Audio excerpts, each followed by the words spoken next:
We're joined in studio by a special young girl. Her name's Jess. She's 22 years old and she's fighting cancer for the fourth time. Hey, Jess, how are you? Good, thanks. How are you? You're fighting cancer for the fourth time at 22? Yes. What sort of cancer is it? You were is 15 when you were first diagnosed, and that was with stage 2 Hodgkin's lymphoma. Yeah, that's right. And then I had chemo and radiation for that. Oh, my God. And you were at a point where you were almost in the clear, weren't you? Mm-hmm. I was 4.5 years in remission from my treatment. So they class it as when you're 5 years that you're clear, and then they class you as a survivor. So Right. I was 6 months off, yeah. And then you got diagnosed with the same type or a different type? So it was a different type. It was a secondary cancer from the treatment that I had initially from the radiotherapy. It's called mucoepidermoid carcinoma, and it's cancer of the salivary gland. And I was diagnosed with that in 2016, and then I was given surgery and radiotherapy for that. Right. And then that was unsuccessful, unfortunately. So the doctors told me that there was one option.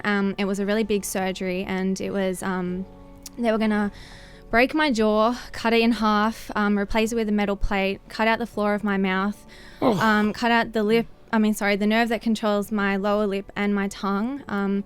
And then because of all the damage, they were going to have to put in a permanent breathing and feeding tube. There would be 6 months rehab to learn to speak and swallow, and then after that, 10% survival. Oh, God, not much of an Holy option. Jesus. And if you didn't do that operation, then how long were they giving you? They said 3 months without it. They said zero chance survival without it, 3 months, go home. So you write had a no bucket choice list. you had to do it. No, she didn't do it. I didn't do it. This is the thing. You said no, too much. Yeah, so I said that I didn't think I would be who I am when I woke up if I had that surgery. And, Right. you know, I'm studying journalism at uni, so I need to be able to talk and express myself and communicate if I want to work in this field. And Sure. I dance, so I'm not going to be able to dance with the breathing and feeding tube. And I just didn't think that it would be a life that I would be able to live. So I thought, you know, I'm not going to give up. I'm going to try everything I can. Yeah.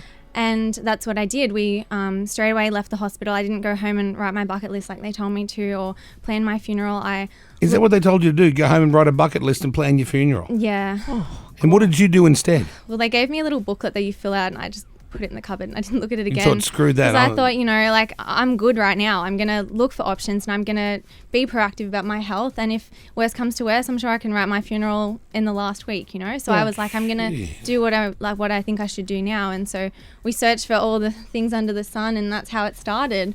What, you turned to natural remedies? Natural remedies. So I started eating only alkaline. So I ate only an alkaline diet, so anything with a high pH. And that included getting rid of like dairy and meat. So I lost a lot of weight initially just for my body to adjust to the new diet. How long ago did they tell you? You've only got 3 months if you don't do the broken jaw thing. So they told me that August 2016. Oh, the remedy, it worked? So in 13 weeks, I did all of that. I went back to the doctor and I just said, you know, where am I at? They looked at my scans and they said, you've got no cancer. There's no evidence of disease. Are you kidding? I know. They called you the miracle girl. They called me miracle girl. And then you got another cancer. And then so this year I was diagnosed in March. And with what now? The same thing. So just a direct relapse. Do you lay in bed at night and look up into the sky and think, why? Yes, when I was Why diagnosed all in these March, cancers? What have I done? I honestly went to Cronulla on a hill and I just laid and looked at the stars and I thought, like, what? Like, why this? Why more? Like, why? It's a hard thing to deal with, not only once, but 4 times, and not only... Too much. It's a lot of your family are outside. Mm-hmm. I met them all. They've brought in muffins, so that's what attracted me to them in the first place. Food. Yes, after I'm here telling you not to have sugar. I know, but they wanted to come and support you and tell you how much they love you and what support and how amazing you are, but they also wanted to give you a message. So we've got a little recording here to play from some of your nearest and dearest. So your best friend Zoe, your auntie Darlene, and boyfriend Josh. Oh. Have a listen to this. Let's roll this tape. Hey Jess, it's your best friend Zoe here. I love you so much. Oh, you are the strongest person I know, and I know you're going to get through this. We'll all be there. I'll be there, because you're going to be staying there by my side when I walk down that aisle. Hey babe, just making sure you know how much of an inspiration you are to so many people. You've got all of our full support. We know you've got this and we all love you. Hey Jess, it's your auntie Darlene here, sweetie.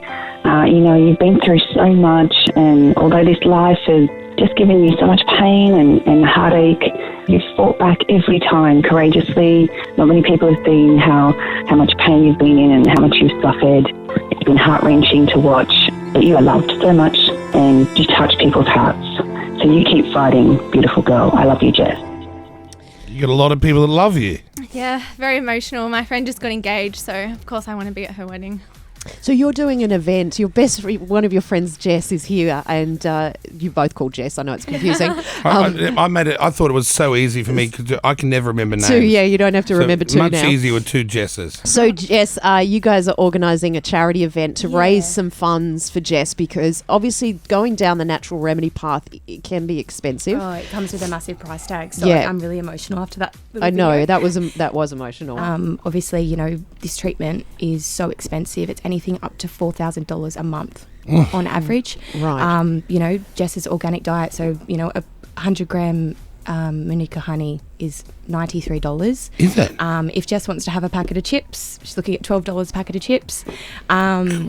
Yeah, it's just ridiculous how expensive it really is. So if anyone wants to donate, they can head to our social pages, because we've got all the details up there for them to help out. And we'd like to kick in $5,000 to start things off with the donations. Amazing. Oh, thank That's you so incredible. much. There's an artist called Conrad Sewell, and he's just phoned in, apparently, I'm Look being at told. you. There's an artist called, like, In as case if they no didn't one know. knows him. Yeah, I know, they know him. But Conrad, hey. But I've been told he's calling through. He wants to Hey, talk mate. to you. Hello. Hi. Hey, Conrad. Hey guys, how you going? Good. You've been listening to what's going on?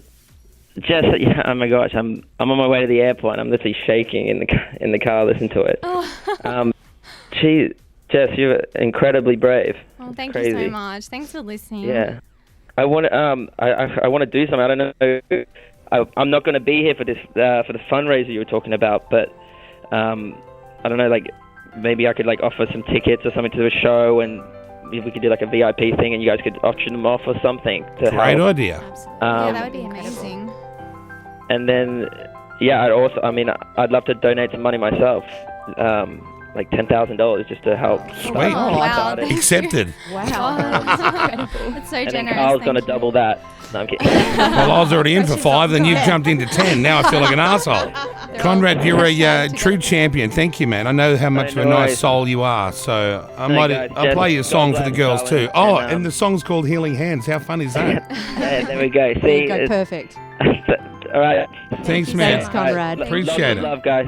Yeah, you All right, too. much love. He's a nice kid. Oh, isn't that sweet? See, your story touches people. It's an incredible story. Yeah, you're It an really is. inspiration, Jess. Thank Stay you. strong, and we'll follow your progress. Thanks so much.